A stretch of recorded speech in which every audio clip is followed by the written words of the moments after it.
CAA লাগু হলে BJP পশ্চিমবঙ্গে 35 আসন পাবে, তাতে করে মমতা ধপ আর তারপর দিন বিজেপি সরকার। শ্যামাপ্রসাদ স্মরণে বন্দে ভারত সংস্কৃতি পরিষদের বাৎসরিক অনুষ্ঠান উপলক্ষে চুঁচুড়া রবীন্দ্র ভবনে উপস্থিত থেকে বক্তব্য রাখতে গিয়ে ওই কথাগুলি বললেন বিরোধী দলনেতা শুভেন্দু অধিকারী। তিনি আরো বলেন, আমাকে সমস্যা করেছে, ও একটা পাগল, ওর সোডিয়াম পটাশিয়ামটা মুকুল রায়ের থেকেও খারাপ অবস্থায় আছে। শুভেন্দু এবার কটাক্ষের সাথে বলেন, ক্যাগ রিপোর্ট যদি ভুল হয় তাহলে উনি বিধানসভায় পেশ করে আলোচনা করেননি কেন? তাই আমি তো বলবো রাজ্যপালের উচিত ক্যাগ রিপোর্টের প্রেক্ষিতে এফআইআর শুরু করার জন্য ডাইরেকশন দেওয়া। কংগ্রেসকে খুব খারাপ কথা বলেছে। আমি রাহুল গান্ধীকে বোকা বলতে গিয়েছিলাম, তার অন্য কারণ ছিল। উনি আটাকে কেজির বদলে লিটার বলেন, কৃষকরা এয়ারপোর্টে সবজি বিক্রি করবে বলেন, তারপর তিনি স্টোভের উপর কয়লা দিয়ে রান্নার ব্যবস্থার কথা বলেছিলেন। এসব ঘটনাকে কেন্দ্র করে আমি বলেছিলাম যে 54 বছর বয়স হলো এবং এতবারের সাংসদ, ম্যাচিউরিটি রাখা উচিত। চলতি কথায় আমাদের এখানে বোকা শব্দটা গাঁগঞ্জের কথায় বলে ফেলেছিলাম, তাতে যদি কেউ আঘাত পান অন্য কথা।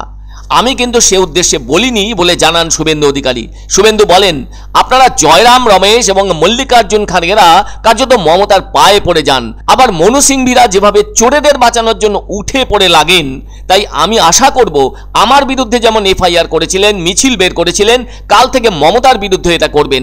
তিনি বলেন, রাহুল গান্ধীর বাবা যদি না থাকতেন এই মমতা বন্দ্যোপাধ্যায়কে কেউ চিনতেন না। বলা যায় রাজীব গান্ধী মমতা বন্দ্যোপাধ্যায়কে চিনিয়েছেন। এত বেইমানি রন্ধ্রে রন্ধ্রে।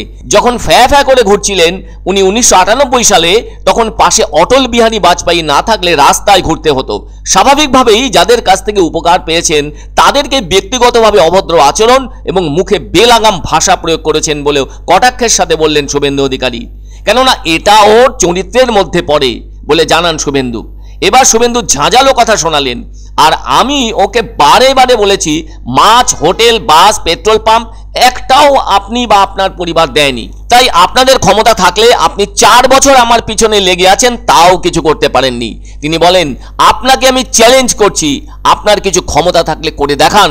মনে রাখবেন, আমিও যদি শুভেন্দু অধিকারী হই, আমি যদি বাংলার মানুষের পালস বুঝে থাকি, তাহলে মনে রাখবেন আমি একবার আপনাকে কম্পার্টমেন্টাল করেছি, এবার প্রাক্তন মুখ্যমন্ত্রী করে ছাড়বো আপনাকে। বাটি নিয়ে কালীঘাটের মন্দিরের সামনে বসে থাকতে হবে, আপনার শেষ পরিণতি এটাই। এবার তিনি বলেন, আগলি বার 400 পার। ছত্তিশগড়, রাজস্থান, মধ্যপ্রদেশে ভোটের পরে এবং আগেই যখন ভবিষ্যৎবাণী করেছেন, জেনে রাখুন মোদিজি 400 পেরিয়ে গেছে। যাদবপুরের টুকরো টুকরো গ্যাংকে প্রো পাকিস্তানি হিসেবে উনি পুষে রেখেছেন।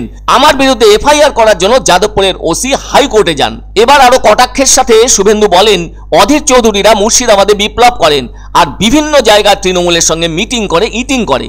ওনার কাছে খবর আছে সিএএ পোর্টাল চালু হতে চলেছে, রুল ফ্রেম হয়ে গেছে, ফেব্রুয়ারি মাসে এক্সিকিউশনের দিকে যাচ্ছে ভারত সরকারের গৃহ মন্ত্রণালয়। যাদের এক কাপড়ে বাংলাদেশ থেকে খেদিয়েছে তাদের নাগরিকত্ব মোদিজির কমিটমেন্ট।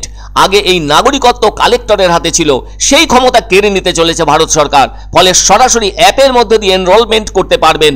ভারত সরকার সমনাগরিকত্বের শংসাপত্র প্রদান করবে বলে জোরের সঙ্গে জানালেন শুভেন্দু অধিকারী। ওনার কাছে খবর আছে যে সিএএ পোর্টাল চালু হতে চলেছে, আইন তো আগেই হয়েছে, রুল ফ্রেম হয়ে গেছে, ফেব্রুয়ারি মাসে এক্সিকিউশনের দিকে যাচ্ছে। এই ফেব্রুয়ারি মাসে এর থেকে বড় প্রাপ্তি কিছু নেই। তাই মমতা ব্যানার্জি আতঙ্কিত যে আমার সিটগুলো সব গেল, আমার সিটগুলো সব গেল। আর এখানে 35 হওয়া মানে পরের দিন মমতা ধপ, তারপরের দিন বিজেপির সরকার।